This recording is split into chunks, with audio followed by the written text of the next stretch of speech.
it's Missy with the Live in Dallas, Texas team, and I'm here today with Jacqueline Kreider from PB&J. And what does that stand for, Jacqueline? PB&J Mortgage, guys. Make a mortgage simple as making a peanut butter and jelly sandwich. How wonderful is that? And Jacqueline just told me that she's been doing this for 20 years. Yeah. She's been around and has seen a thing or two.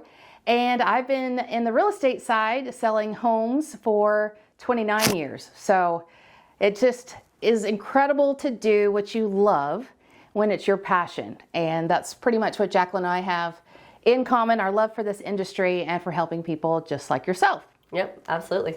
So today we're going to talk about the top 5 things to do when looking to buy a home. I'm going to get us kicked off with number 1. So number 1 is on the home buying side, and that is to make a list of your needs and your wants. It is very easy to get off track if you don't start with that needs list. If you don't start with you need 3 bedrooms and how many bathrooms and you want it to be a 1-story or 2-story in the age, it is so easy to find something that in the end doesn't meet what you actually started your desire to purchase the house for. So making that list is in at number 1. So your number 2 is going to be kind of similar to Missy's, except for on the finance side, right? Which is budget. So how much do you want to spend? Or maybe not necessarily how much you want to spend, but what's your monthly payment want to look like, right? Do you have kind of that idea in your head? If you don't have an idea before you go and speak to any kind of professionals like Missy or myself, you don't really have a good understanding of exactly what that looks like. So you need to make sure that you have a good understanding of like what either your ideal house price is or what your ideal monthly payment is, ideally even maybe both, although we'll of course tell you if those two sync up. But that's definitely number 2. So number 2 is make sure that you know what your budget looks like.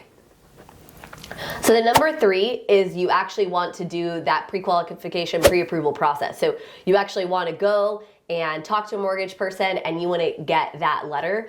Why does the letter matter so much? Well, you want to make sure that you actually know you can afford what number you just came up with. So you came up with a number, house price, monthly payment, etc. Talk to a mortgage professional and find out, hey, how much can I actually qualify for, right? What does that number look like? Because without that number, you're not going to be able to talk to somebody like Missy and, have her effectively show you houses.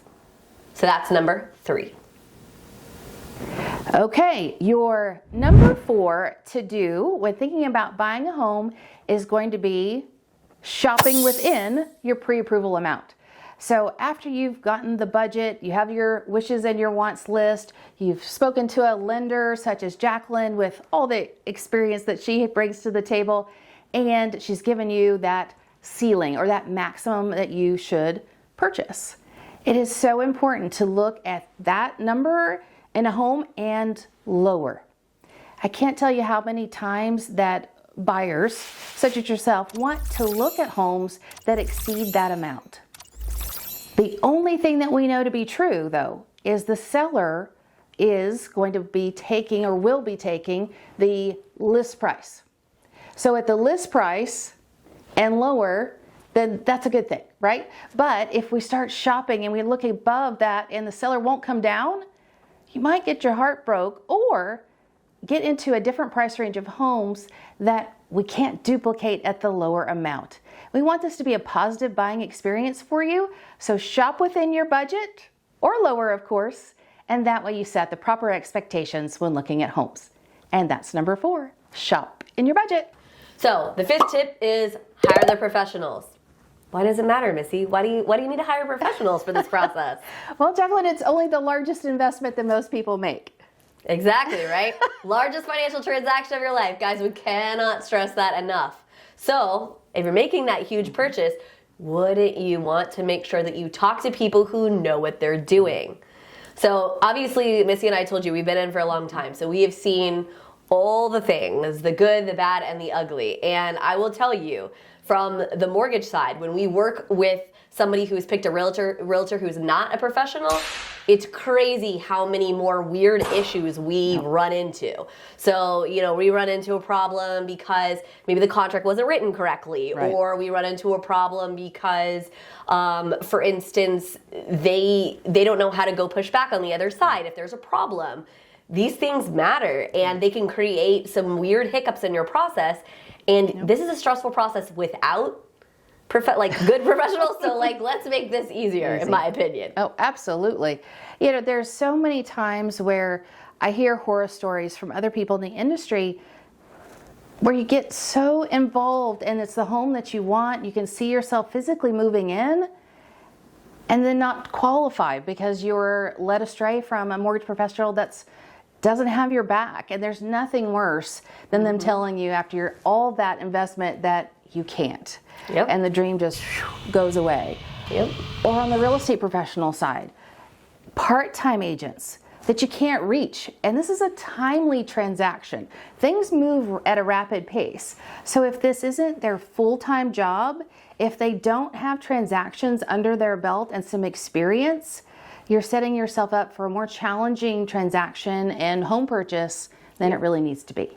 I was going to say, it just goes to show the complication is really where it lies, right? And so, you wouldn't go and purchase a budget car, right? If you were expecting premium performance. It's the same situation when you're buying a house. You want to pick the performance professionals who have known what they're doing, who have a great solid team behind them. They know how to answer your questions, are available, you can reach them. That's a huge one. If you can't reach them, right? Or they don't have somebody available on their team who you can reach out to, that's a problem. And no, they shouldn't be available 24/7, but reasonable time frame. You should be able to get your questions answered reasonably quickly. That's the important part.